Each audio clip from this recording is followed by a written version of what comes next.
எல்லாருக்கும் வணக்கம். பச்சை பட்டாணி கூட உருளைக்கிழங்கு சேர்த்து ஒரு ஈவினிங் ஸ்நாக்ஸ் எப்படி செய்யறதுன்னு பார்க்கலாம். இது 2 உருளைக்கிழங்கு பச்சை பட்டாணி நல்லா கொலைய வேக வச்சு எடுத்துக்கணும்.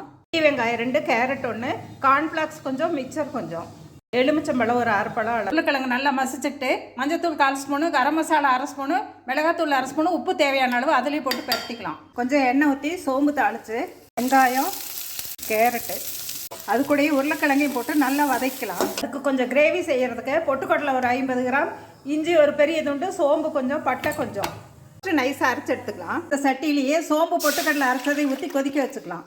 தண்ணி நிறைய ஊற்றணும். இதுலேயே லைட்டாக எலுமிச்சம்பழம் புழிஞ்சு விட்டுக்கலாம்.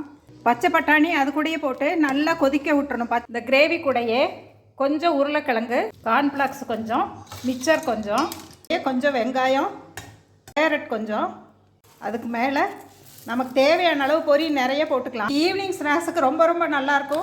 வணக்கம்.